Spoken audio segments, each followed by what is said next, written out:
బేహద్ వైరాగ్య స్థితి అన్న ఈ 9వ భాగంలో బాబా సర్వ హద్దుల నుండి తొలగి బేహద్ వైరాగిగా అవ్వండి అని 3rd ఏప్రిల్ 1991 ఈ అవ్యక్త మురళిలో బాబా జమ చేసుకునే విధి.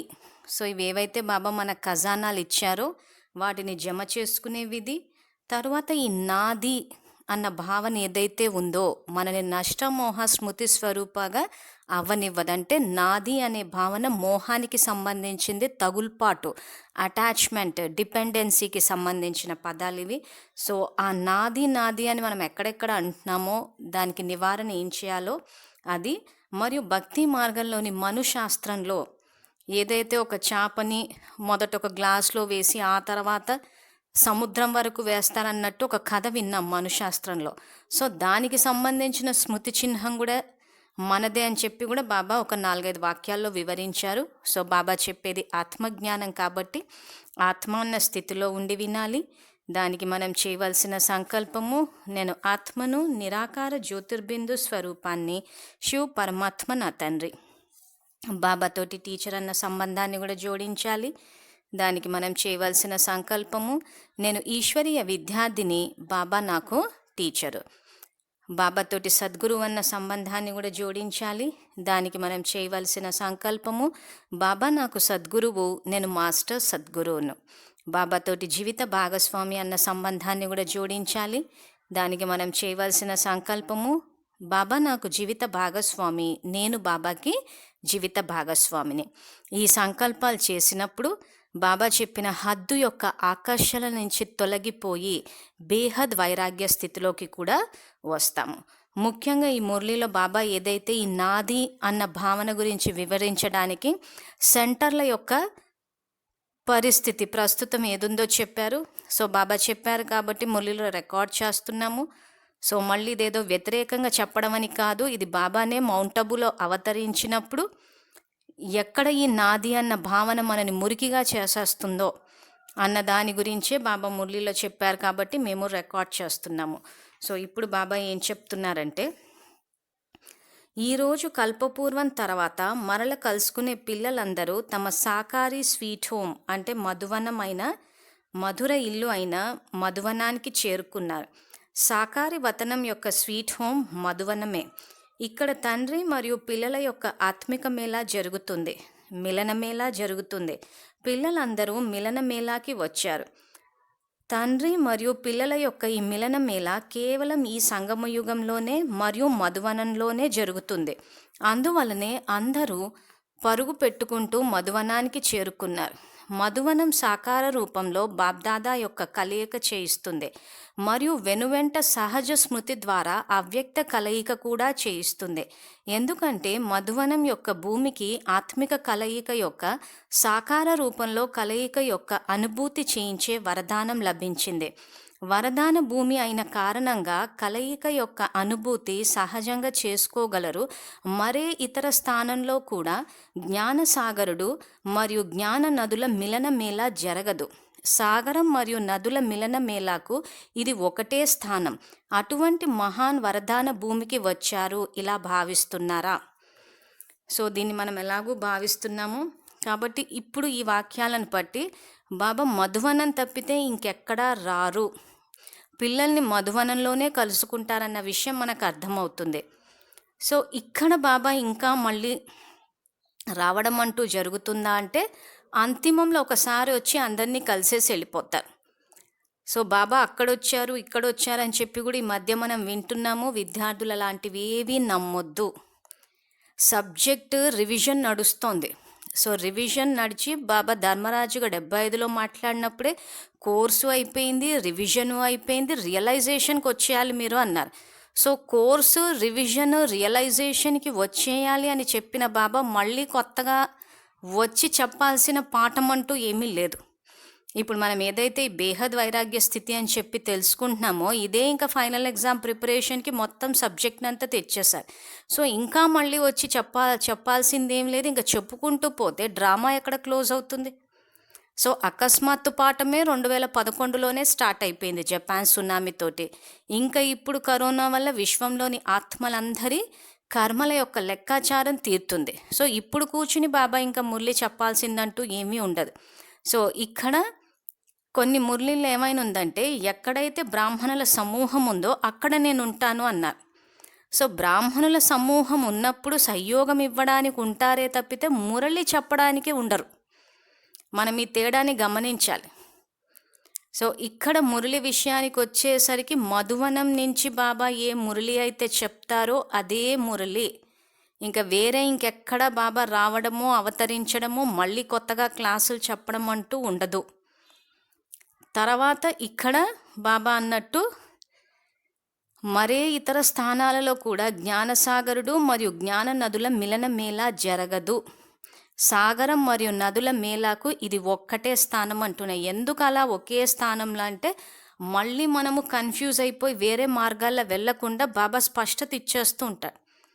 తో స్థానం గురించి ఇక్కడ ఇచ్చారు, మురళి గురించి వేరే మురళిలో చెప్పారు.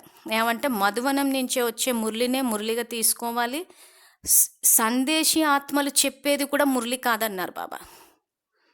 సో బాబా చెప్పాలి అనుకుంటే డైరెక్ట్గా మౌంటబుల్ అవతరించే చెప్తారు. సో కాబట్టి ఏదైతే మధువనం నుంచి వస్తుందో అదే మురళి. బ్రాహ్మణ సమూహం ఉన్న చోట నేను ఉంటాను అన్నారే తప్పితే, సహయోగం ఇవ్వడానికే తప్పితే అది అక్కడ బాబా మురళి చెప్పడానికి కాదు. సో ఇది ఇక్కడ ఈ వాక్యాల ద్వారా మనం తెలుసుకోవాల్సిన విషయము. సో బాబా పట్ల నిశ్చయ బుద్ధి ఎప్పుడైతే ఉంటుందో, సో ఇందాక చెప్పినట్టు ఈ హద్దు యొక్క ఆకర్షణలన్నిటిని వదిలేసి ఎప్పుడైతే నేను మరియు బాబా అని అనుకున్నప్పుడే ఆ బేహద్ వైరాగ్య స్థితి వస్తుంది. మళ్ళీ ఇంకా ఏ మార్గంలోకి వెళ్ళడము, డైవర్ట్ అయిపోవడము, ఆకర్షణకి లోనవ్వడము, అది నిజమా కాదా అన్న ప్రశ్నలు ఇవేవి రాకుండా నిశ్చయ బుద్ధిగా ఉంటాము. నిశ్చయ బుద్ధులే విజయంతి, సంశయ బుద్ధులు వినశ్యంతి అన్నారు. సో ఒకటి బాబా మౌంటబుల్ వచ్చి మురళి చెప్తారు. తర్వాత ఇప్పుడు ఇంకా ఎండింగ్కి వచ్చేసిన తర్వాత బాబా ఇంకా కొత్తగా చెప్పాల్సిన సబ్జెక్ట్ అసలు ఏమీ లేదు, మొత్తం అంతా కవర్ అయిపోయింది. సో ఈ బేహద్ వైరాగ్య స్థితి మురళీలు వింటే కూడా విద్యార్థులకు ఆ నిశ్చయం ఏర్పడుతుంది, సబ్జెక్ట్ అంతా అయిపోయిందని. తో ఆ స్థితి చెప్పేశారు, రాజఋషులు అంటే చెప్పారు, విశ్వమహారాజులు ఎలా అవుతారో చెప్పారు, ఫైనల్ ఎగ్జామ్ ఏంటో చెప్పారు, అన్నీ చెప్పేశారు. సో ఇంకా కొత్తగా చెప్పాల్సింది ఏమీ లేదు, మనము అభ్యాసం చేసి ఆ స్థితికి రావడమే ఉంది. సో తర్వాత ఇంకా బాబా ఏమంటున్నారంటే, తపస్య సంవత్సరంలో విశేషంగా ఈ కల్పంలో మొదటిసారి కలుసుకునే పిల్లలకు స్వర్ణిమ అవకాశం లభించింది. ఎంత అదృష్టవంతులు! తపస్సు యొక్క ఆదిలోనే కొత్త పిల్లలకు ఎక్స్ట్రా బలం లభించింది. ఆదిలోనే లభించిన ఈ ఎక్స్ట్రా బలం ఇక ముందుకు వెళ్ళటంలో సహయోగి అవుతుంది. అందువలన కొత్త పిల్లలకు డ్రామా కూడా ముందుకు వెళ్ళే సహయోగం ఇచ్చింది. అందువలన మేము వెనక వచ్చాము అని నిందించకండి. తపస్య సంవత్సరం యొక్క వరదానం కూడా లభించింది. తపస్య సంవత్సరంలో వరదాన భూమికి వచ్చే అధికారం లభించింది, అవకాశం లభించింది. ఈ ఎక్స్ట్రా భాగ్యం తక్కువేమీ కాదు. ఈ సంవత్సరం యొక్క మధువనం భూమి యొక్క మరియు మీ పురుషార్థం యొక్క ఈ 3 వరదానాలు విశేషంగా కొత్త పిల్లలైన మీకు లభించాయి కనుక ఎంత అదృష్టవంతులయ్యారు. సో ఇక్కడ బాబా మధువనం గురించి చెప్పి, కొత్త పిల్లల గురించి చెప్పి, సో వెనకాల వచ్చినా కానీ మీకు సహయోగం లభిస్తుంది అంటున్నారు. సో వెనకొచ్చినా ముందొచ్చినా ధారణ చేశామా అన్నది పాయింట్. సో రాబోయే రోజుల్లో ఇంకా చదువు పూర్తయిపోయింది, ఇంకా అవ్యక్త మురళీలు చదివి ధారణ చేయాలని చెప్పి బాబా ఎక్కడెక్కడైతే మహావాక్యాలు చెప్పారో దాంతో కూడా ఒక వీడియో చేస్తున్నాము. సో ఆ వీడియో చూస్తే మీకు అర్థమవుతుంది బాబా చెప్పాల్సిన సబ్జెక్ట్ అంతా అయిపోయింది అని. సో అప్పుడు మళ్ళీ బాబా అక్కడ వస్తున్నారా అన్న ప్రశ్నలు ఏవైతే ఉన్నాయో ఆ ప్రశ్నలన్నీ సమాప్తం అయిపోతాయి. సో అందుకే మేము మరీ చెప్పేది అవ్యక్త మురళీలు చదవమని. సో కోర్సు పూర్తయిపోయింది, రివిజన్ నడుస్తోంది, రియలైజేషన్కి వచ్చేయాలా అని చెప్పేసి ధర్మరాజుగా ఆయన ఎప్పుడో 70లలోనే చెప్పేశారు.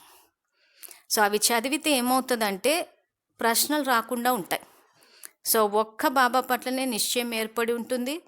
సో ఆ తర్వాత బాబా చెప్పినట్టు ఆ ఏకీరస స్థితి, తపస్య స్థితి, మనం ఇందాక ఏదైతే ఆ 8వ భాగంలో తెలుసుకున్నామో బేహద్ వైరాగ్య స్థితికి అక్కడ తపస్సు అన్నది ఏదైతే పునాది అని అంటున్నారో, సో అలా పునాది గట్టిగా ఉంటే బాబ్ సమాన స్థితికి చేరుకోగలుగుతాం. తర్వాత ఇంత అవినాశి భాగ్యం యొక్క నశను వెంట ఉంచుకోవాలి. కేవలం ఇక్కడి వరకే నశ ఉండకూడదు, కానీ అవినాశి తండ్రి, మీరు అవినాశి శ్రేష్టాత్మలు కనుక భాగ్యం కూడా అవినాశి. అవినాశి భాగ్యాన్ని అవినాశిగా ఉంచుకోవాలి. ఇది కేవలం సహజంగా ధ్యాస పెట్టుకునే విషయం, ఒత్తిడితో కూడిన ధ్యాస కాదు. సహజ ధ్యాస ఉండాలి. ఇంకేదైనా కష్టం ఉందా? నా బాబా అని తెలుసుకున్నారు, అంగీకరించారు, అనుభవం చేసుకున్నారు, అధికారం లభించింది, ఇక కష్టం ఏముంది? కేవలం బాబా ఒక్కరే నావాడు, ఈ అనుభవం అవుతూ ఉండాలి. ఇదే సంపూర్ణ జ్ఞానం అంటున్నాడు. సో ఇదేదైతే బాబా చెప్తున్నారో, హద్దు యొక్క ఆకర్షణ నుండి తొలగి బేహద్ వైరాగిగా అవ్వాలి అని. సో అలా అయినప్పుడు ఏమవుతుందంటే, ఒక్క బాబా ఒక్కరే నావారు. సో బాబా నాకు జీవిత భాగస్వామి, నేను బాబాకి జీవిత భాగస్వామిని అని అనుకుంటాము. కల్పం అంతా కూడా మనకు తోడుండేది బాబానే.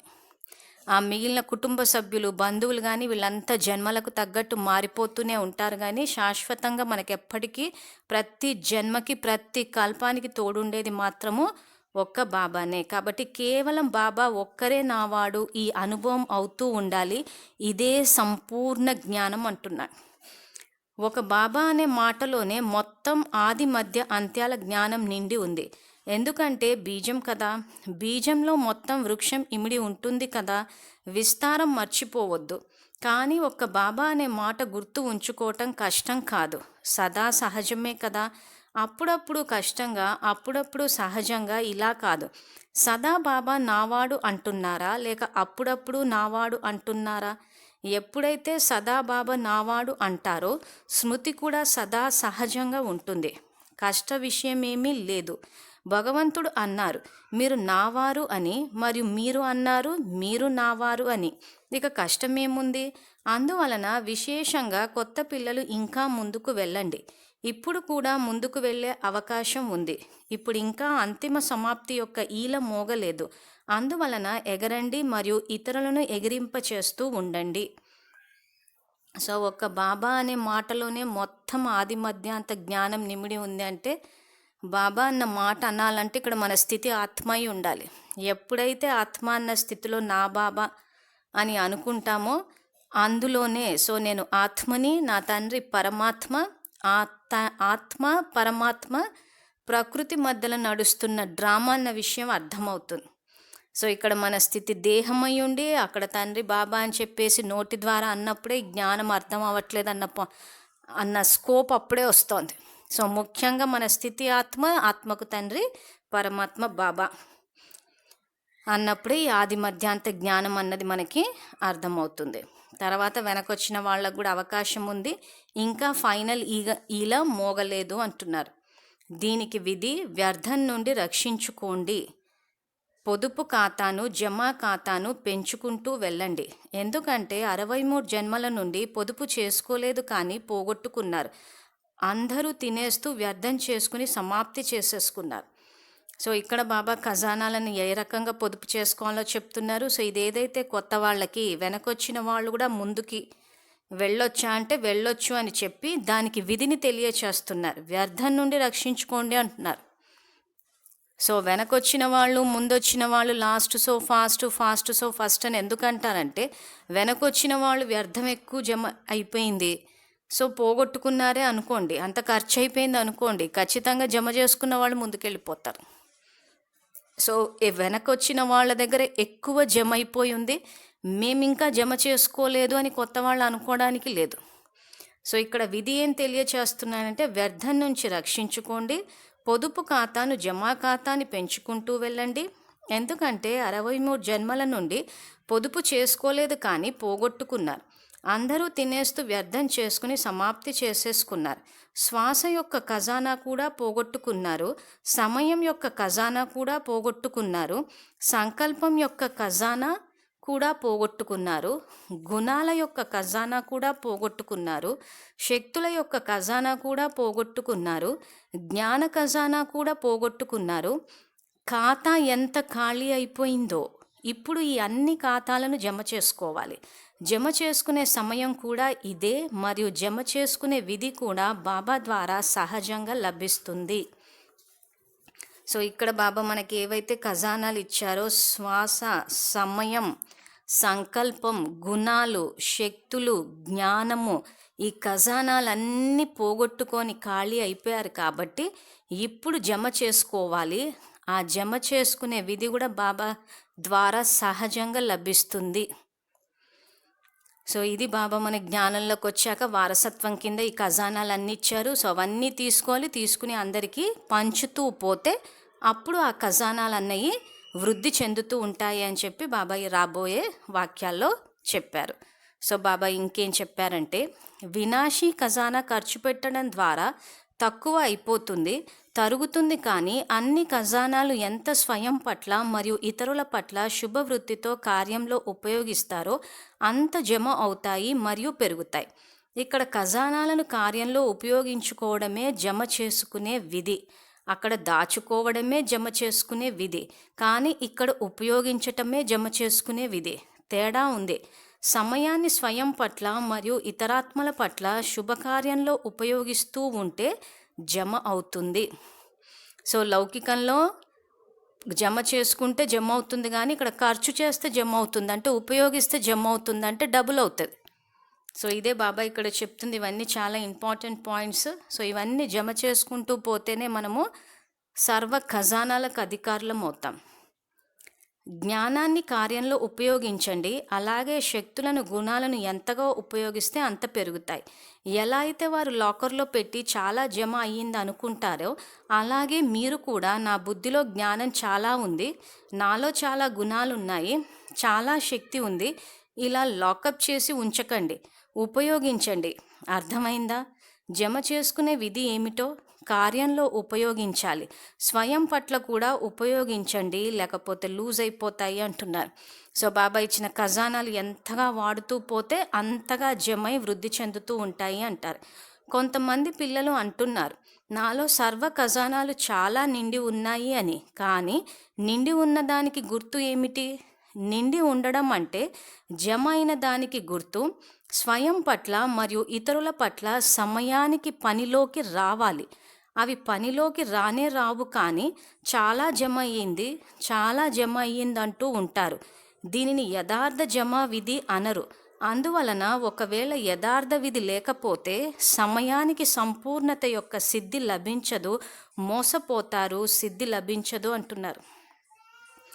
సో ఖజానాలన్నీ ఉన్నాయని అనుకుంటున్నారే కానీ ఒకవేళ అది ఉపయోగించకపోతే, అవి సమయానికి పనిలో అంటే కర్మక్షేత్రంలో గనక వాటిని వాడకపోతే దాని యథార్థ జమ విధి అనరు అంటున్నారు.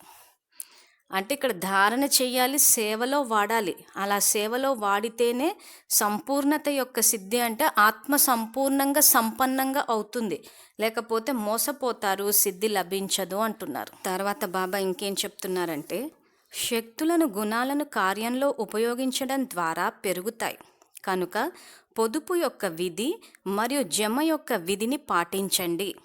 సో ఏవైతే బాబా ఇప్పుడు ఇంతకుముందు చెప్పారో జమ చేసుకునే విధి, సో అది ఉపయోగిస్తే పెరుగుతాయి.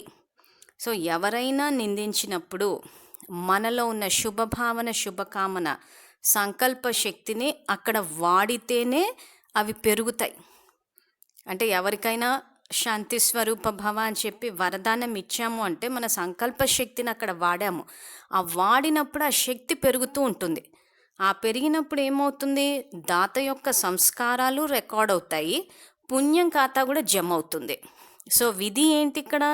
బాబా చెప్పినట్టు దైవీ గుణాలు వాడడము, శక్తుల్ని వాడడము, దానివల్ల పెరగడం. ఇక్కడ ఏం పెరుగుతున్నాయి? సంస్కారాలు, దైవీ సంస్కారాలు పెరుగుతున్నాయి, పుణ్యం ఖాతా కూడా జమ అవుతుంది. సో అందుకే శక్తులను, గుణాలను కార్యంలో ఉపయోగించడం ద్వారా పెరుగుతాయి కనుక పొదుపు యొక్క విధి మరియు జమ యొక్క విధిని పాటించండి. అప్పుడు వ్యర్థ ఖాతా స్వతహాగా పరివర్తన అయి సఫలమైపోతుంది అంటున్నాను.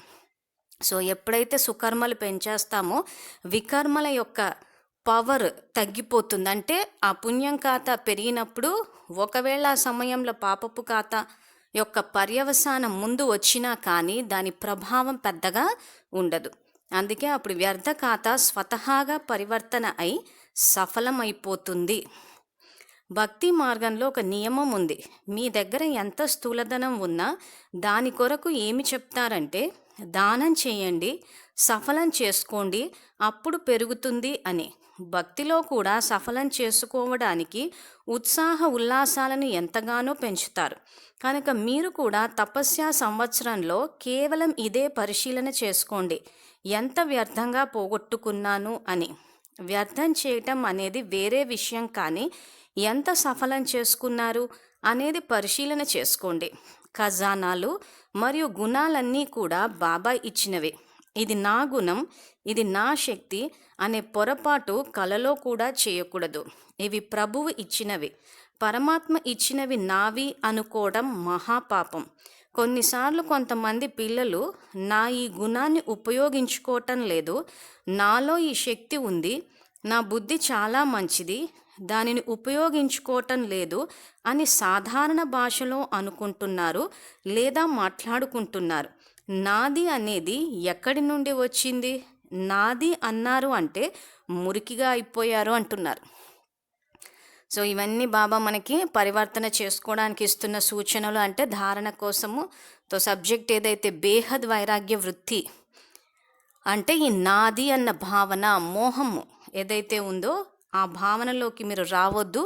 వచ్చారు అంటే మురికిగా అయిపోయారు అంటారు. సో ఇక్కడ మనం విద్యాలయంలో చేరింది స్వచ్ఛంగా అవ్వడానికి, కానీ విద్యాలయంలోకి వచ్చిన తర్వాత కూడా బాబా ఇచ్చిన ఈ యొక్క శక్తులను, గుణాలను, ఇది నా శక్తి, ఇది నా బుద్ధి అని ఎప్పుడైతే నాది అని అనుకుంటారో అప్పుడు మురికిగా అయిపోతారు. అని అంటే మోహం పెరిగిపోతుంది, అహంకారం పెరిగిపోయి మళ్ళీ మొదటికి వస్తుంది. సో అందుకే రాబోయే వాక్యాల్లో కూడా బాబా సెంటర్ల గురించి చెప్తున్నారు. సో సాధారణంగా సెంటర్ల గురించి అయితే రికార్డ్ చేయంగానే ఇక్కడ ఏంటంటే విద్యార్థులందరూ ఫైనల్ ఎగ్జామ్కి ప్రిపేర్ అవ్వాలన్న ఉద్దేశంతో ఈ సెంటర్లకు సంబంధించిన వాక్యాలు కూడా రికార్డ్ చేస్తున్నాము. సో బాబా ఏమంటున్నారంటే, భక్తిలో కూడా 63 జన్మల నుండి నాది అనుకోకండి, నీది అనుకోండి అని శిక్షణ ఇస్తూ వచ్చారు, అయినా కానీ అంగీకరించలేదు. జ్ఞాన మార్గంలో కూడా అనటం నీది అని, కానీ అంగీకరించటం నాది అని. ఈ మోసం ఇక్కడ కుదరదు అంటున్నారు. సో భక్తి మార్గంలో 63 జన్మల నుంచి నాది అనుకోకండి, నీది అనుకోండి అని చెప్పి కూడా భక్తి మార్గం యొక్క గురువులు శిక్షణ ఇస్తూ వచ్చారు, అయినా కానీ అంగీకరించలేదు అంటున్నారు. సో భక్తిలో ఉదాహరణకి ఇల్లు కట్టినప్పుడు, గృహప్రవేశం అప్పుడు ఇలాంటి సంఘటనలే తీసుకుంటే, ఇప్పుడు ఎక్కువగా మనం గమనించినంత మటుకు వాస్తు అని చెప్పి ఇలాంటి ఎన్నో నమ్మకాలతో ఉన్నారు. ఇప్పుడు దీన్ని ప్రాక్టికల్ అప్లికేషన్కి తీసుకొస్తే, ఇల్లు కట్టిన తర్వాత ఇల్లు నాది అని గనక అనుకుంటే ఈ వాస్తు యొక్క నియమాలు, పర్యవసానాలన్నీ మనకు వర్తిస్తాయి. సో ఇక్కడ ఏమని శిక్షణ ఇస్తున్నారు? నాది అన్నదంతా నీది అనుకోమంటున్నారు. ఇల్లు కట్టి ఇంటికి యజమాని బాబా అంటే అప్పుడు ఇంటికి ఓనర్ ఎవరయ్యారు? పరమాత్మనే అయ్యారు. సో అప్పుడు వాస్తు దోషాలు ఎవరికి అంటుకోవాలి? పరమాత్మకే అంటుకోవాలి. అంటే అప్పుడు మనం సురక్షితంగా ఉంటాం. ఎప్పుడైతే నాది అని అనుకుంటామో అప్పుడే వ్యర్థం వచ్చేస్తుంది. ఆ వ్యర్థం వచ్చినప్పుడే మనం దుఃఖానికి లోనవుతాం. సో అందుకే భక్తిలో కూడా నాది కాదు, నీది అంత పరమాత్మది అని చెప్పి అనుకోవడము అని చెప్పడానికి కారణం. కానీ భక్తిలో మీరు అది చెయ్యలేదు, కానీ జ్ఞానంలోకి వచ్చాక కూడా నీది అంటున్నారు, కానీ అంగీకరించటం లేదు. ఈ మోసం ఇక్కడ నడవదు అంటున్నారు. సో భక్తిలో మెట్లు దిగడానికి కారణమే అది. భక్తిలో కూడా అంత పరమాత్మదే అనుకున్నాం, కానీ ప్రాక్టికల్ లైఫ్లోకి వచ్చేసరికి మాత్రము, వాస్తు విషయానికి వచ్చేసరికి, అంటే విద్యార్థులకు అవగాహన కోసం చెప్తున్నాం. సో వాస్తు విషయానికి వచ్చేసరికి ఇంటి యజమాని నేను అనుకునేసరికి వాస్తు దోషాలన్నీ మనకు అంటుకుంటున్నాయి. అదే ఇంటికి యజమాని శివ పరమాత్మ అనుకుని, ఎప్పుడైతే ఇంటికి యజమాని ఆయన అనుకున్నప్పుడు వాస్తు దోషాలు కూడా ఆయనకే అంటుకుంటాయి. కానీ ఆయన కర్మబంధనాల నుంచి పైన ఉంటారు కాబట్టి మనమంతా సురక్షితంగా ఉంటాం. తర్వాత ఇల్లు కట్టేటప్పుడు ఇంట్లో ఒక మూల భగవంతునికంటూ ఒక రూమ్ కట్టిస్తున్నారు. కానీ ఇక్కడ మనం చేయాల్సింది ఏంటి? ఇల్లు పరమాత్మది, ఆ ఇంట్లో మనము మూలకు ఉండాలి. కానీ మనం చెప్పేది, చేసేది రెండు పరస్పర విరుద్ధంగా ఉంటాయని చెప్పి ఇక్కడ బాబా అదే అంటున్నారు. భక్తిలో కూడా మీరు 63 జన్మలు నీదే అన్నారు, కానీ అంగీకరించడానికి మాత్రం మనది అంటే నాది అన్న భావనతోటి ఉన్నారు. జ్ఞాన మార్గంలో కూడా అనటం నీది అని కానీ, అంగీకరించటం నాది అని, ఈ మోసం ఇక్కడ కుదరదు అంటున్నారు. అని ఇంకేం చెప్తున్నారంటే, అందువలన ప్రభు ప్రసాదాన్ని నాది అనుకోవటం అభిమానము మరియు అవమానం చేసినట్లు. ఎక్కడైనా కానీ బాబా బాబా అనే మాట మర్చిపోకండి. బాబా శక్తినిచ్చారు, బుద్ధినిచ్చారు. బాబా కార్యము, బాబా సేవా కేంద్రము, ప్రతి వస్తువులు బాబావే అనుకోండి. ఇది నా సెంటరు, మేము తయారు చేశాం, మీ అధికారం అనుకోకండి. మాది అనే మాట ఎక్కడి నుండి వచ్చింది? మీదా ఏమిటి? మూట కట్టుకుని పెట్టుకున్నారా ఏమిటి? మేము సెంటర్కి ఇల్లు కట్టించాము కనుక అధికారం మాది అని కొంతమంది పిల్లలు ఇలాంటి నష కూడా చూపిస్తున్నారు. బాబాకి అర్పణ చేసేసిన తర్వాత మీది ఎక్కడి నుండి వచ్చింది? నాది అనేది ఎక్కడి నుండి వచ్చింది? బుద్ధి మారిపోతే నాది అంటున్నారు. ఈ నాది నాది అనేదే మిమ్మల్ని మురికిగా చేసేసింది. మరల మురికిగానే అవ్వాలా అంటున్నారు. సో భక్తిలో ఎలాగో మురికిగా అయిపోయే ఇక్కడికి వచ్చాము. ఇక్కడ బాబా మనని స్వచ్ఛంగా చేస్తాను అని అంటే, ఇక్కడ మళ్ళీ సెంటర్ కట్టిది నా సెంటరు, మేం తయారు చేశాము, మా అధికారం అని ఇలా మీరు అనుకోవడం వల్ల ఇక్కడ మురికిగా అయిపోతున్నారు. బుద్ధి మారిపోతే నాది అంటున్నారు. సో దీనివల్ల ఏమవుతుందంటే, బ్రహ్మ బాబా సమానంగా బేహద్ వైరాగ్య వృత్తిలోకి రాము. ఆ బేహద్ వైరాగ్య వృత్తిలోకి రానప్పుడు ఫైనల్ ఎగ్జామ్ కూడా ఫెయిల్ అవుతాం. సో అందుకే టీచర్గా పరమాత్మ ఇక్కడ మనకి ఈ నాది నాది అన్న భావన నుంచి బయటకు వచ్చేయాలి, బేహద్ వైరాగ్య వృత్తి రావాలి మీలో అని అంటున్నారు. తర్వాత బ్రాహ్మణులుగా అయిన తర్వాత బాబాతో చేసిన మొదటి బ్రాహ్మణ జీవితం యొక్క ప్రతిజ్ఞ ఏమిటి? క్రొత్తవారు ప్రతిజ్ఞ చేశారా, లేక పాతవారే చేశారా? కొత్తవారు కూడా ఇప్పుడు పాతవారు అయి వచ్చారు కదా, నిశ్చయ బుద్ధి యొక్క ఫారం నింపి వచ్చారు కదా. అందరి యొక్క మొట్టమొదటి ప్రతిజ్ఞ ఏమిటంటే, తనువు, మనసు, ధనము మరియు బుద్ధి అన్నీ నీవి. ఈ ప్రతిజ్ఞ అందరూ చేశారా అంటున్నారు. సో అన్నీ బాబావే అన్నట్టు, ఇంకా వాక్యానికి ముందు బాబా, వెనక బాబా, బాబా చెప్పారు, బాబా చేయించారు, బాబా సంకల్పం ఇచ్చారు అనేవన్నీ వాక్కు వరకు వచ్చేసాయి. కానీ ప్రాక్టికల్ లైఫ్లోకి వచ్చేసరికి ఇందాక బాబా చెప్పినట్టు ఆ రకంగా ప్రవర్తిస్తూ ఉన్నాం. సో దానివల్ల ఏమవుతుందంటే మన భాగ్యమే దెబ్బతింటుంది. తర్వాత ప్రతిజ్ఞ ఇప్పుడు చేసేవారు చేతులెత్తండి. జేబు ఖర్చు కోసం కొంచెం ఉంచుకోవాలి.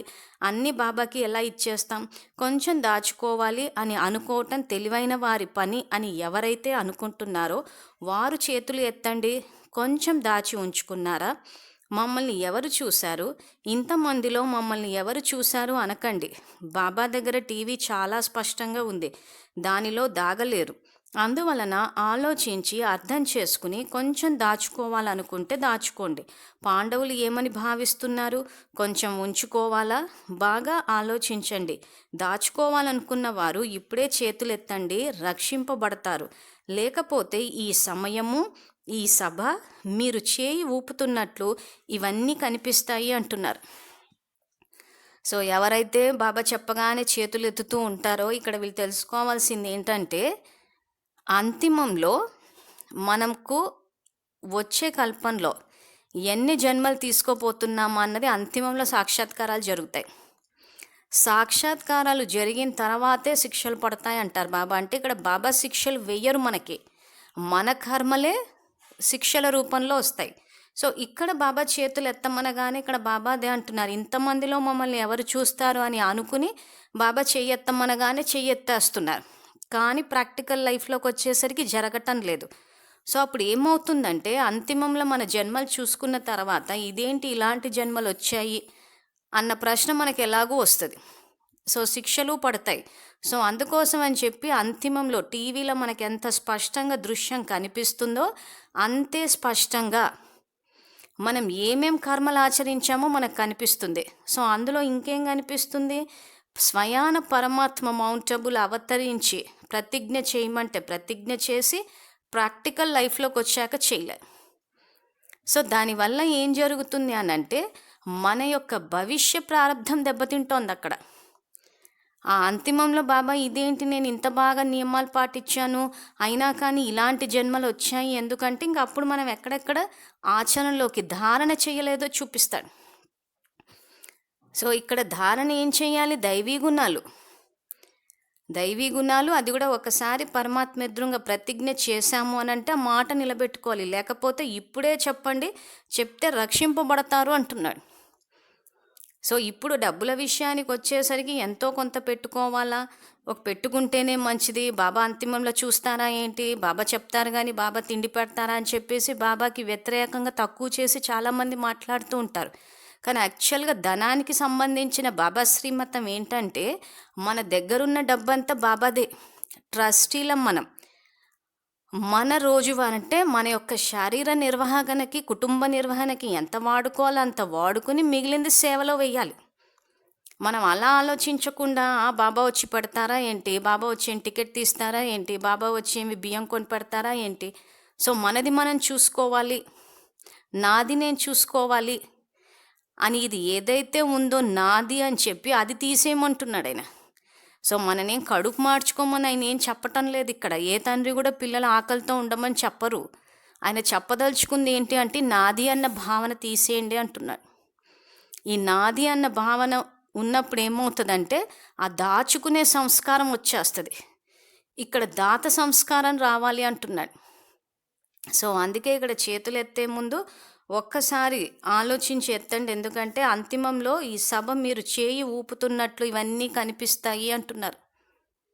అంటే ఇక్కడ మనలో నిజాయితీ ఉండాలి. ఇక్కడ బాబా ఎదురుగా అందరు ఎవరేం చూస్తారులే అని చెప్పేసి అందరితో పాటు చేయి ఎత్తేసి ఆ తర్వాత ప్రాక్టికల్ లైఫ్లోకి వచ్చేసరికి ఇంకా మళ్ళీ ఏం చేసేది లేకపోతే అక్కడ ఏమైపోయింది, మనలో నిజాయితీ లేదని అర్థం.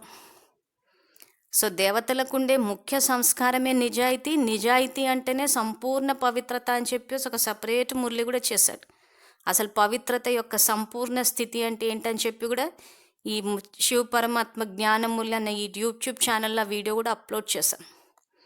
సో అందుకే ఇక్కడ బాబా మనని ఏదైతే ఫైనల్ స్టేజ్ సంపూర్ణ స్థితికి తేవడానికి ఇదంతా చెప్తున్నారు, ముఖ్యంగా ఫైనల్ ఎగ్జామ్. సో ఇక్కడ ఏమవుతుంది, రోజువారీ పరీక్షలు ఏవైతే వస్తున్నాయో ఆ పరీక్షల్లోనూ పాస్ అవ్వాలి, ఫైనల్ ఎగ్జామ్లోనూ పాస్ అయితే అప్పుడు ఆ మార్క్స్ అన్నీ టోటల్ చేస్తే నంబర్ వైజ్. కానీ ఇక్కడ మన నిజాయితీకి పరీక్ష వస్తే బాబా అదే అంటున్నారు, ఇంతమందిలో మమ్మల్ని ఎవరు చూసారని చెప్పేసి చేతులు ఎత్తేస్తున్నారు. ప్రాక్టికల్ లైఫ్లోకి వచ్చేసరికి అవి జరగట్లేదు అంటే నిజాయితీ అన్న పేపర్లో ఫెయిల్ అయిపోయాం కదా. సో అందుకే ఇందాకేమంటున్నారు బాబా, మీరు ఇక్కడికి వచ్చేటప్పుడు ప్రతిజ్ఞ చేసే వచ్చారు కదా అంటున్నారు. తనువు, మనసు, ధనము మరియు బుద్ధి అన్నీ నీవి, ఈ ప్రతిజ్ఞ అందరూ చేశారు కదా అంటున్నారు. సో తనువు బాబాది అని చెప్పేసి ప్రతిజ్ఞ చేసాము, మళ్ళీ నాకు ఒంట్లో బాగాలేదని చెప్పి ఆగిపోయాం. అది తీసుకురావాలి. ఒంట్లో బాగాలేకపోతే ఆ శరీరాన్ని సేవకు తీసుకొస్తే అప్పుడు బాధ్యత బాబాది కాబట్టి శక్తిని నింపుతాడు. కానీ మనం అప్పుడే దాన్ని దాచేసుకుంటాం. అంటే ఇక్కడ ప్రతిజ్ఞ నిలుపుకోలేదంటే అక్కడ మళ్ళీ పేపర్ ఫెయిల్ అయ్యాం. ఇలా నిమిషము ప్రతీది మనస్సు, బుద్ధి అన్నిటి విషయాల్లో అక్కడ చెప్పి ఒకటి ప్రతిజ్ఞ ఒకటి చేసి ఇక్కడ చేస్తున్నామంటే ఆ పేపర్ ఫెయిల్ అవుతున్నాము అంటే అక్కడ మార్క్స్ జమ అవ్వట్లేదు. ఇప్పుడు చిన్న పేపర్లు ఇంత నార్మల్ కండిషన్స్లోనే ఫెయిల్ అయితే ఇంకా ఫైనల్ ఎగ్జామ్లో ఎలా పాస్ అవుతారు? సో అందుకే బాబా ఇప్పటి నుంచే రెడీ అవ్వండి అంటున్నాడు. ఇప్పటి నుంచే ఈ నాది అన్న భావనని వదిలేయండి అంటున్నాడు. సో నార్మల్ కండిషన్స్లో అన్నీ సరిగ్గా ఉన్నప్పుడే ఈ నాది అన్న భావాన్ని వదలనప్పుడు ఇంకా అంతిమంలో పరిస్థితులు ఎలా ఉంటాయా అని చెప్పి మురళీలంతా కవర్ చేసేసారు కూడా బాబా. మరి అటువంటి టైంలో ఎలా చేస్తారు అంటున్నారు. సో ఏ విద్యార్థులైతే ఫైనల్ ఎగ్జామ్కి ప్రిపేర్ అవుతున్నారో వాళ్ళు రోజువారీ టెస్ట్ పేపర్లు కూడా పాస్ అవ్వాలి. ఎందుకంటే మార్క్స్ అన్నీ ఫైనల్గా టోటల్ చేస్తారు కాబట్టి. సో ఏది బాబా మురళీలో చెప్తూ ఉన్నారో ఇంకా అవన్నీ ఉన్నట్టు పాటించాల్సిందే. తర్వాత ఇంకేమంటున్నారంటే ఎప్పుడూ కూడా నాది అనేది ఉంచుకోకండి. బాబా అన్నారు అంటే పాపం పోయినట్లే, బాబా అనకపోతే అది పాపం అవుతుంది. ఆ పాపానికి వశం అయిపోయి బుద్ధి పనిచేయదు. వారికి ఎంత చెప్పినా కానీ ఇది నిజం అని అనరు. ఇలా జరగాల్సిందే, ఇలా చేయాల్సిందే అంటారు. బాబాకి కూడా దయ వస్తుంది. ఎందుకంటే ఆ సమయంలో పాపానికి వశం అవుతున్నారు, బాబాని మర్చిపోతున్నారు. అందువలన పాపం వచ్చేస్తుంది. పాపానికి వశమై ఏదైతే మాట్లాడతారో చేస్తారో అది ఏం చేస్తున్నారో స్వయానికి కూడా తెలియదు. ఎందుకంటే పరమశం అవుతారు కనుక సదా జ్ఞానం యొక్క తెలివిలో ఉండండి. పాపం యొక్క ఆవేశంలోకి రాకండి. సో ఇక్కడ బాబా నాది అనేది ఉంచుకోకండి. బాబా అన్నారంటే పాపం పోయినట్లే అనంటే ఇక్కడ దాని అర్థము అసలు ఇంతకు శ్రీమతం ఏంటో తెలుసుకుని దానికి అనుసారంగా ప్రవర్తించమని. మన సొంతగా ప్రవర్తించేసి వాక్యానికి ముందు బాబాని పెట్టమని కాదు. ఎందుకంటే ఇక్కడ ఉదాహరణకి మనం ఇప్పటికి కూడా ఇంతకన్నా మురళిలో కూడా చెప్పుకున్నాం. బాబా భక్తిని సమాప్తం చేసేశారు. మధువన నివాసీలకు కూడా చెప్పారు భక్తిని సమాప్తం చేసేయమని. అన్నీ చేసేసిన తర్వాత కూడా మనం భక్తి యొక్క విధి విధానాలు పాటించి బాబా నా చేత చేయిస్తున్నారు, బాబా నాకు సంకల్పం ఇచ్చారు అని అంటారు. ఆ బాబా కాదు ఆయన చెప్పడం. శ్రీమతాన్ని పాటిస్తూ అప్పుడు బాబా అంటే అప్పుడు పాపం పోతుంది. బాబా మురళిలో ఒకటి చెప్తూ ఉంటే మనం ప్రాక్టికల్గా ఇంకొకటి చేసి బాబా నాకు సంకల్పం ఇచ్చారు, బాబా నాకు చెప్పారు అని అంటే మళ్ళీ ఇంత పాపం జమై కూర్చుంటుంది. సో బాబా ఏం చెప్తున్నారా అనేది మనకు మురళిలో స్పష్టంగా తెలుస్తుంది. విద్యాలయం ఇది. విద్యాలయంలో విద్యార్థుల్ని చదువుకుని సంపూర్ణ స్థితికి రమ్మన్నారు. సేవకు సంబంధించిన సూచనలు ఇచ్చారు. సో అలా ఇచ్చిన తర్వాత కూడా మనము ఆయన చెప్పని పద్ధతులు పాటించి బాబా సంకల్పం ఇచ్చారు, బాబా నాకు ఇలా చెప్పమని చెప్పారు, బాబానే ముందుండి నడిపిస్తున్నారు, ఇవన్నీ అన్నామంటే ఇంకొంచెం ఎక్కువ జమ అవుతుంది. ఎందుకంటే బాబా పేరు పెట్టినప్పుడు కొంతమంది నమ్మే అవకాశం ఉంది. కాబట్టి విద్యార్థులు మురళి చదువుకుంటే అసలు ఇంతకు శ్రీమతం ఏంటో తెలిస్తే మళ్ళీ మాయకు వశం అవ్వాల్సిన అవసరం ఉండదు. ఎందుకంటే ఫైనల్గా అంతిమంలో శ్రీమతాన్ని పాటించామా అన్నదానికే అక్కడ మన స్థితి తయారవుతుంది. దానికి తగ్గట్టే పరీక్ష. వాళ్ళు చెప్పారు, వీళ్ళు చెప్పారు, మరి వాళ్ళు చేశారు, వీళ్ళు చేశారు కదా, ఇవన్నీ చెప్తే బాబా అంతిమంలో దేహదారుల వల్ల మా పదవులు పోయాయి అని గనక ఎవరైనా చెప్తే వినను, మీరు అంతిమంలో రోధిస్తూ వస్తే నేనేం చెయ్యలేను అని చెప్పేశారు. సో కాబట్టి మన జాగ్రత్తలో మనం ఉండి మనం మురళిలు చదువుకుని శ్రీమతం ఏంటో తెలుసుకుని దానికి అనుసారంగా నడుచుకోవాలి. ఏదైనా కానీ బాబా మురళిలో ఏదైతే చెప్పారో అదే ఫైనల్. తర్వాత మధ్యలో మాయ యొక్క అల ఈ విధంగా వస్తుంది. మీరు కొత్తవారు కనుక ఈ విషయాలతో రక్షణగా ఉండాలి. నాది నాది అనే దానిలోకి వెళ్ళకూడదు. కొంచెం పాతవారు అయిన తర్వాత ఈ నాది నాది అనే మాయ చాలా వస్తుంది. నా ఆలోచన అంటారు. బుద్ధే మీది కానప్పుడు నా ఆలోచన అనేది ఎక్కడి నుంచి వచ్చింది అంటున్నారు. సో బుద్ధి బాబాకి సమర్పితం అయిన తర్వాత ఆ బుద్ధిలో జ్ఞానరత్నాలను పెట్టుకుని బాబా మురళిలు ఏవైతే సంకల్పాలు ఇస్తున్నారో దానికి అనుసారంగా ఆలోచించాలి. సో ఉదాహరణకి బాబా మురళిలో ఎవరిని చూసినా కానీ వీళ్ళు ఆదిలో రాజవంశీయులు, ప్రస్తుతం బ్రహ్మవంశీయులు, మాస్టర్ సర్వశక్తివంతులని ఆలోచించండి అని చెప్పారు. బాబా శ్రీమతానికి విరుద్ధంగా వాళ్లకు బాబా అంటే ఎవరో తెలీదు, వాళ్ళు బాబాని నమ్మరు, వాళ్ళు చెప్పినా వినరు అని ఇలాంటివి ఆలోచించాము అంటే శుభభావన శుభకామన లేదు అని అర్థం. అంటే శ్రీమతానికి విరుద్ధంగా ఆలోచించాం. సో అందుకే బాబా మురళిలో ఏవైతే సంకల్పాలన్న ఖజానా ఇచ్చారో ఆ ఖజానాలో నుంచి సంకల్పాలు తీసుకుని చేస్తూ పోతే శ్రీమతాన్ని పాటించినట్టు. సో అందుకే ఇక్కడ పాతవారు అయిపోయిన తర్వాత నా ఆలోచన బుద్ధి మీ అనేసి అంటారు. బుద్ధి మీది కానప్పుడు నా ఆలోచన అనేది ఎక్కడి నుంచి వచ్చింది, జమ చేసుకునే విధి ఏమిటో అర్థమైందా అంటున్నారు. సో బాబా మురళిలు ఏవైతే సంకల్పాలు ఇస్తారో ఆ సంకల్పాలు చేస్తే అప్పుడు మన పుణ్యం ఖాతా జమ అవుతుంది. అలా కాకుండా మన సొంత ఆలోచనలు, వాళ్ళు చెప్తే వినరు, ఎంతకు రారు, వచ్చినా వెళ్ళిపోతారు, గొడవలు పెట్టుకుంటారు, ఇవన్నీ అంటున్నామంటే మనకు అక్కడ జమ చేసుకునే విధి అర్థం కాలేదని అర్థం. అందుకే జమ చేసుకునే విధి ఏమిటో అర్థమైందా అంటున్నారు. ఈ మురళి అంతా బాబా అదే చెప్పారు. జమ చేసుకునే విధి కార్యంలో ఉపయోగించటం సఫలం చేసుకోండి అంటున్నాడు. సో జమ చేసుకునే విధి ఏంటంటే ఈ గుణాలు, శక్తులు, ఖజానాలన్నింటినీ కార్యంలో ఉపయోగిస్తేనే జమ అవుతుంది. సఫలం చేసుకోండి. మీ ఈశ్వరీయ సంస్కారాలను కూడా సఫలం చేసుకోండి. అప్పుడు వ్యర్థ సంస్కారాలు స్వతహాగానే వెళ్ళిపోతాయి. ఈశ్వరీయ సంస్కారాలను కార్యంలో ఉపయోగించటం లేదు, లాకర్లో ఉండిపోతున్నాయి, పాతవి పనిచేస్తున్నాయి అంటున్నారు. తర్వాత కొంతమంది దగ్గర చాలా మంచి బట్టలు, ధనము, వస్తువులు అన్నీ ఉంటాయి. అవన్నీ బ్యాంకులోనో అల్మారాలోనే ఉంటాయి, అంతే, ఉపయోగించరు, పాతవే ఉపయోగిస్తారు. పాత వస్తువులతో వారికి చాలా ప్రేమ ఉంటుంది. అల్మారాలో వస్తువులు అల్మారాలోనే ఉండిపోతాయి. పాత వాటితోనే వారు వెళ్ళిపోతారు. అదేవిధంగా పాత సంస్కారాలనే ఉపయోగిస్తూ ఉండకండి మరియు ఈశ్వరీయ సంస్కారాలను బుద్ధి అనే లాకర్లో పెట్టకండి. కార్యంలో ఉపయోగించండి, సఫలం చేసుకోండి. ఇది బాబా చెప్పే మహావాక్యాలు. సో పాత బట్టలు ధనం అల్మారా అంటే బీరువా అని కూడా అంటుంటారు. సో అందులో పెట్టడం కాదు, ఉపయోగించండి అంటున్నారు. ఉపయోగిస్తేనే సఫలత వస్తుంది అంటున్నారు. ఎంత సఫలం చేసుకున్నారనే చార్ట్ పెట్టుకోండి. సఫలం చేయటం అంటే పొదుపు చేయటం లేదా పెంచుకోవటం. తర్వాత మనస్సుతో, వానితో, సంబంధ సంపర్కాలతో, కర్మతో, మీ శ్రేష్ఠ సాంగత్యంతో, మీ అతి శక్తిశాలి వృత్తితో సఫలం చేసుకోండి. నా వృత్తి అయితే మంచిగానే ఉంటుంది అనుకోకండి, కానీ ఎంత సఫలం చేసుకున్నాను అనేది చూసుకోండి. నా సంస్కారమే శాంతి అనుకోవటం కాదు, దానిని ఎంత సఫలం చేసుకున్నారు, కార్యంలో ఉపయోగించారా?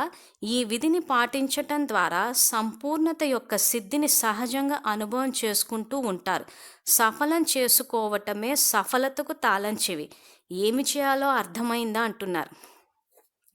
సో ఇక్కడ ఏమర్థం చేసుకోమంటున్నారంటే బాబా, మనస్సుతో, వానితో, సంబంధ సంపర్కాలతో, కర్మతో, మీ శ్రేష్ఠ సాంగత్యంతో, మీ అతి శక్తిశాలి వృత్తితో సఫలం చేసుకోండి అంటున్నాడు. సో నా వృత్తి అయితే మంచిగానే ఉంటుందంటే వీటన్నిటినీ వాడమంటున్నాడు సేవలో. మన సంకల్పాలని, మన వాచాశక్తిని, సంబంధ సంపర్కాలను, అంటే ఇక్కడ సంబంధ సంపర్కాలు కూడా బాబా చెప్పినట్టు అందరితోటి స్నేహంగా ఉండాలి. నియమాలు అని చెప్పేసి సంబంధాలు తెగ్గొట్టేసుకుని మళ్ళీ వాళ్ళు వేరా వీళ్ళు వేరా అని చెప్పేసి విడదీసి మాట్లాడొద్దు. పాపపు కథ జమ అవుతుంది. ఎందుకంటే అందరూ ఒక తండ్రి పిల్లలే కాబట్టి. ఇంకా సంబంధ సంపర్కాలతో, కర్మతో, మీ శ్రేష్ఠ సాంగత్యంతో, శక్తిశాలి వృత్తితో సఫలం చేసుకోండి అంటున్నాడు. మళ్ళీ ఇంకేమంటున్నా అంటే నా వృత్తి అయితే మంచిగానే ఉంటుంది అనుకోకండి, కానీ ఎంత సఫలం చేసుకున్నారని చెప్పి ఇక్కడ శాంతి అన్న సంస్కారం గురించి చెప్తున్నారు. సో నేను శాంతిగానే ఉన్నాను అని అనుకోవటం కాదు, దాన్ని సేవలో వినియోగించండి అంటున్నాను. అంటే ఏం చేయాలి? నేను ఆత్మను, శాంతి స్వరూపాన్ని, నాలోని శాంతి యొక్క దివ్య కిరణాలు ఈ విశ్వమంతా వ్యాపిస్తున్నాయి అన్నప్పుడు ఆ శాంతి యొక్క శక్తిని మనము కార్యంలో ఉపయోగించినట్టు, సఫలం చేసుకున్నట్టు, జమ చేసుకున్నట్టు.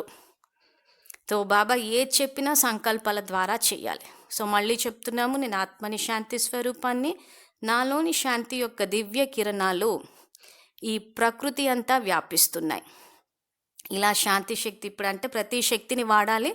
ఉదాహరణకు శాంతి గురించి చెప్తున్నాము. ఇంకా వివరంగా తెలుసుకోవాలి అని అంటే మనసా సేవ వీడియోస్లో స్లైడ్స్ వేసి చూపించాం. సో ఆ స్లైడ్స్లో మీకు ఈ సంకల్పాలు ఎలా చేయాలో చెప్పాము. సో మనసా సేవ అని చెప్పి సపరేట్గా ఒక స్లాట్ ఓపెన్ చేసి ఒక 20 వీడియోస్ సేవ్ చేసి పెట్టాం. సో విద్యార్థులు ఆ సంకల్పాలు వాడుతూ ఉంటే, మీరు కార్యంలో ఉపయోగిస్తూ ఉంటే, అంటే విశ్వ పరివర్తన కార్యంలో ఉపయోగిస్తూ ఉంటే మీకు జమ అవుతుంది, సఫలం కూడా అవుతాయి అని చెప్పేసి బాబాయ్ చెప్తున్నారు ఇక్కడ. తర్వాత నేను చాలా మంచి గుణవంతుడిని, నేను చాలా బాగా ఉపన్యాసం చెప్పగలను, నేను చాలా మంచి జ్ఞానిని, నా యోగం కూడా చాలా మంచిది. ఇలా మీలో మీరే సంతోషం అయిపోకండి. మంచివైతే వాటిని ఉపయోగించండి, సఫలం చేసుకోండి, కార్యంలో ఉపయోగించండి మరియు పెంచుకోండి. ఇదే సహజ విధి. అప్పుడు శ్రమ లేకుండా పెరుగుతూ ఉంటుంది. ఇప్పుడు 21 జన్మలు విశ్రాంతిగా తినడమే, అక్కడ శ్రమించాల్సిన పని ఉండదు అంటున్నాడు. సో ఇక్కడ కొంత శ్రమతోటి ఇవన్నీ చేయడము బాబా సహయోగం ఉంటుంది కాబట్టి అంత ఏమి మనము లెబోరియస్ జాబ్ అంటే ఫిజికల్గా ఇక్కడ ఏం కష్టపడేది ఏం లేదు, సంకల్పాలనే వాడమంటున్నారు. సో ఇప్పుడు గనక ఇవన్నీ చేస్తే అక్కడ విశ్రాంతిగా తినటమే అంటున్నాడు, ఎక్కడ సత్యయుగంలో. అలా కాకుండా ఇప్పుడు విశ్రాంతి తీసుకున్నాం అనుకోండి, నేను బాబాకి చెప్పేశాను, బాబా చూసుకుంటారు అని చెప్పి వదిలేస్తే అక్కడ విశ్రాంతిని ఇచ్చేవాళ్ళుగా అవుతారు అన్నాడు. అంటే దాసదాసీలు అవుతారు. ఎందుకు అనంటే ఇక్కడ పుణ్యం జమ చేసుకోలేదు కాబట్టి. ఇప్పుడు 5000 సంవత్సరాలు ఈ సృష్టి చక్రంలో ఇప్పుడు మనం సంగమంలో ఉన్నాం. అంటే సత్య త్రేతాయుగాలను దాటుకుని వచ్చాం. సత్య త్రేతాయుగాల్లో మన పుణ్యం ఖర్చు అయిపోయింది. పుణ్యం రిపీట్ అవుతుందని బాబా ఎక్కడ చెప్పలేదు. సో ఇప్పుడు సంగమ యుగంలో వచ్చే కల్పానికి మళ్ళీ జమ చేసుకోవాలి. సో ఈ జమ చేసుకునే యుగంలో ఈ సమయంలో బాబా చూసుకుంటారు, బాబా రిపిటీషన్ అన్నారు అని జ్ఞానాన్ని తలక్రిందులుగా అర్థం చేసుకుని విశ్రాంతి తీసుకున్నాం. సో విశ్రాంతి తీసుకుంటే బాబా చెప్పినట్టు ఈ యొక్క ఖజానాలను, శక్తులను, గుణాలను వేటిని వేయలేదు సేవలో. వేయకపోవడం వల్ల ఏమైందంటే ఇక్కడ పుణ్యం ఖాతా జమ అవ్వలేదు. సో జమ అవ్వనప్పుడు ఫైనల్గా అంతిమంలో స్టూడెంట్స్ అందరికీ ర్యాంకింగ్ వేసినప్పుడు ఈ విశ్రాంతి తీసుకునే బ్యాచ్ అంతా లాస్ట్కి వస్తుంది. ఆ లాస్ట్కి వచ్చే బ్యాచ్ అంతా దాసదాసీల బ్యాచ్. అందుకే మురళీల బాబా నీట్గా ఏం చెప్పారంటే, ఇక్కడ విశ్రాంతి తీసుకునే వాళ్ళు సంగమ యుగంలో అక్కడ విశ్రాంతిని ఇచ్చేవాళ్ళు అవుతారు అంటాడు. ఎవరికి ఇస్తారు విశ్రాంతి? రాజకుటుంబీకులు. అంటే వాళ్ళు రిలాక్స్ అవ్వడానికి ఏమేం చేయాలో వీళ్ళన్నీ చేస్తూ ఉంటారు. సో అదే విషయాన్ని ఇక్కడ మురళీలు ఏమంటున్నారంటే, కార్యంలో ఉపయోగించండి మరియు పెంచుకోండి, ఇదే సహజ విధి. అప్పుడు శ్రమ లేకుండా పెరుగుతూ ఉంటుంది. అప్పుడు 21 జన్మలు విశ్రాంతిగా తినటమే, అక్కడ శ్రమించాల్సిన పని ఉండదు. సో ఎవరికి వాళ్ళు నిర్ణయించుకోవాలి. ఇప్పుడు సంగమ యుగంలో సాధనాలకు వశమైపోయి హ్యాపీగా ఏసీలు వేసుకుని మంచాల మీద పడుకుని బాబా చూసుకుంటారు అని అనుకోవడమా? లేదు, కర్మక్షేత్రంలోకి వెళ్ళి ఎక్కడ దుఃఖంతో అశాంతితో ఉన్న ఆత్మలకి శాంతిని, సంతోషాన్ని, ధైర్యాన్ని ఇచ్చి శక్తులనిచ్చి సేవ చేద్దామా? సో చట్టం ఏం చెప్తుందంటే ఎవరు చేస్తే వాళ్ళు పొందుతారు. సో ఇది బాబా పెట్టిన నియమం, రూల్, లా. సో ఇది ఎవరు పాటిస్తే వాళ్ళే పొందుతారు. తర్వాత ఇప్పుడు ఈ వాక్యాల్లో బాబా భక్తి మార్గం యొక్క స్మృతి చిహ్నం ఏదైతే ఉందో మనుశాస్త్రంలో చేప గురించి చెప్తారో దాని గురించి ఇక్కడ చెప్తున్నారు. సో బాబా ఏమంటున్నారంటే, ఈ సభ విశాల సభ, ఓం శాంతి భవనం యొక్క హాల్ అంతా పూర్తిగా నిండిపోయింది. అందువలన కొంతమంది క్రింద మెడిటేషన్ హాలులో, చోటే హాలులో కూర్చోవలసి వచ్చింది. అంటే హాల్ చిన్నది అయిపోయింది. శాస్త్రాలలో మీ యొక్క స్మృతి చిహ్నం ఒక దానిని మహిమ చేస్తారు. అది ఏమిటంటే, మొదట గ్లాసులో నీళ్లు వేశారు, తర్వాత కుండలో వేశారు, తర్వాత కుండ నుండి చెరువులోకి వేశారు, చెరువు నుండి నదిలో వేశారు, చివరిగా ఎక్కడ వేశారు?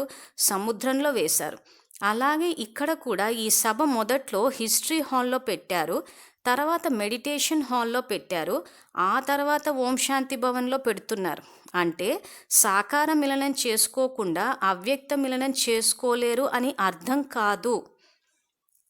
అవ్యక్త మిలనం చేసుకునే అభ్యాసం సమయానుసారం పెరగాల్సిందే మరియు పెంచుకోవాల్సిందే. కానీ అవ్యక్త అనుభవాన్ని పెంచుకోవాలి, అటువంటి సమయం వస్తుంది మరియు కార్యంలోకి వస్తుంది అంటున్నారు. సో మనుశాస్త్రంలో ఏదైతే చెప్పారో, మొదట ఒక గ్లాస్లో నీళ్లు పోసారో, ఆ తర్వాత కుండలో, ఆ తర్వాత చెరువులో, ఆ తర్వాత సముద్రంలో. అంటే ఇది మన యొక్క స్మృతి చిహ్నం. శాస్త్రాల్లో చెప్పినవన్నీ మన యొక్క బ్రహ్మకుమారి స్మృతి చిహ్నాలే అంటారు బాబా. సో ఈ మనుశాస్త్రంలో చెప్పింది కూడా మన మీదే అని చెప్పి, సో స్టార్టింగ్లో గ్లాస్లో నీళ్లు అని అంటే ఇక్కడ ఏంటంటే ఒక బ్రహ్మ బాబా. యాక్చువల్గా స్టోరీ అక్కడ చెప్పేటప్పుడు గ్లాస్లో ఫస్ట్ ఆ చేప పిల్లని వేస్తారు, ఆ తర్వాత అది పెద్దదైందని చెప్పి కుండలో వేస్తారు, తర్వాత చెరువులో, తర్వాత సముద్రంలో అన్నట్టు. అంటే ఇక్కడ ఏమవుతుందంటే ఫస్ట్ బ్రహ్మబాబాతో స్టార్ట్ అవుతుంది, ఆ తర్వాత కొద్దిమంది, ఆ తర్వాత ఇంకా అలా పెరుగుతూ పోతూ. అంటే ఫస్ట్ ఓం శాంతి భవన్ ఇప్పుడు హాల్ నిండిపోయిందన్న సందర్భంగా బాబా చెప్తున్నారు. స్టార్టింగ్లో ఏమైందంటే మెడిటేషన్ హాల్, చోటే హాల్, ఇవన్నీ ఇప్పుడు ఏంటంటే హాల్ చిన్నదైపోతుందంటే అది మీ యొక్క స్మృతి చిహ్నమే అంటున్నారు. సో స్టార్టింగ్లో హిస్టరీ హాల్లో అంటే మనం అప్పుడు మౌంట్ అబూకి వెళ్ళినప్పుడు చూస్తాం ఈ హిస్టరీ హాల్ ఇవన్నీ. సో అక్కడి నుంచి ఇప్పుడు ఎంతవరకు పెరిగిపోయిందంటే డైమండ్ హాల్ వరకు వచ్చేసింది. ఇంకా అంతిమంలో బాబా ఒకసారి ఏదైతే మౌంట్ అబూలో వచ్చి అందరినీ కలిసేసి వెళ్తారో, ఇంకా అప్పుడు పూర్తిగా కొండలు, గుట్టలు కూడా అన్నీ నిండిపోయి ఉంటాయి అంటారు. సో ఇది బాబా మన స్మృతి చిహ్నం గురించి చెప్పడము. సో దీని అర్థం ఏంటంటే అవ్యక్త అనుభవాన్ని పెంచుకోవాలి అంటున్నారు. తర్వాత కొత్త కొత్త పిల్లల కోసమే బాబ్దాదా ఇప్పటి వరకు సాకార మిలనం యొక్క పాత్రను అభినయిస్తున్నారు, కానీ ఇది కూడా ఎంతవరకు అంటున్నారు. సో కొత్త పిల్లల కోసం అని చెప్పి ఇంకా నేను కలవడానికి వస్తున్నారు, ఇది ఎంతవరకు అని అంటే ఇంకా డ్రామా ఎండింగ్ వచ్చేసింది కాబట్టి ఇంకా బాబా రావడం ఆగిపోయింది. మనకిప్పుడు ఏంటంటే కోర్స్ చెప్పి రివిజన్ చేయించి రియలైజేషన్ వరకు వచ్చేసి ఫైనల్గా అంతిమంలో ఒక్కసారి వచ్చి ఆ టాప్ ర్యాంకర్లని ఆ స్టేజ్ మీద చూపించేసి బాబా వెళ్ళిపోతారు. వెళ్ళిపోగానే వెంటనే ఆ యుద్ధాలు, రక్తపు నదులు అవి ఏవైతే మనం బుక్స్లో చదువుకుంటామో దాని ద్వారా పూర్తిగా సమాప్తమైపోయి సత్యుగం స్టార్ట్ అయిపోతుంది. సో అందుకే సాకార మిలనం యొక్క పాత్రను అభినయిస్తున్నారు. కానీ ఇది కూడా ఎంతవరకు అందరూ సంతోషంగా సంతుష్టంగా ఉన్నారా అంటున్నారు. సో ఇక్కడ బాబా రావడం కూడా మౌంట్ అబ్బులోనే వస్తారు. సో చెప్పాల్సిన సబ్జెక్ట్ అంతా చెప్పేశారు బాబా. ఇప్పుడు ఈ బేహద్ వైరాగ్య స్థితి అన్నది ఏదైతే మనం తెలుసుకుంటున్నామో ఇంకా ఆల్మోస్ట్ ఇక్కడికి ఈ స్థితికి వచ్చేస్తే ఇంకా బాబా సమాన్ అన్నారు. సో బాబా చెప్పాల్సిన సబ్జెక్ట్ అంతా అయిపోయింది కాబట్టి ఇంకా మళ్ళీ వచ్చి చెప్పడం అంటూ ఉండదు ఇంకా. సో ఫైనల్గా వచ్చి రిజల్ట్ డిక్లేర్ చేసి కలిసిపోవడమే ఉంటుంది. సో మనం తయారయ్యామా అన్నదే పాయింట్ ఇక్కడ. సో ఇంకా మురళీలు వింటూ ఉంటామా లేకపోతే ధారణా స్థాయిలోకి తీసుకొస్తామా అని ఎవరికి వాళ్ళు సమయం ఇప్పుడు ఎండింగ్కి వచ్చింది కాబట్టి ఇప్పుడు ధారణ మీద ఎక్కువ ఫోకస్ పెట్టాలి. సో అందుకే ఇక్కడ ఏమంటున్నారంటే అందరూ సంతోషంగా సంతుష్టంగా ఉన్నారా, బయటి ఇళ్లలో ఉండటంలో కూడా సంతోషంగా ఉన్నారా, ఇది కూడా డ్రామాలో పాత్ర. అబు అంతా మాది అయిపోతుంది అంటారు. అది ఎలా అవుతుంది? మొదట మీరు పాదమైతే పెట్టండి, అప్పుడు ధర్మశాలల పేరుతో ఉన్న ఇవన్నీ మీవి అయిపోతాయి. చూడండి, విదేశాలలో ఇప్పుడు కూడా ఆ విధంగా జరుగుతుంది కదా. చర్చి సరిగా నడవక దానిని బ్రహ్మకుమారిలకు ఇచ్చేశారు.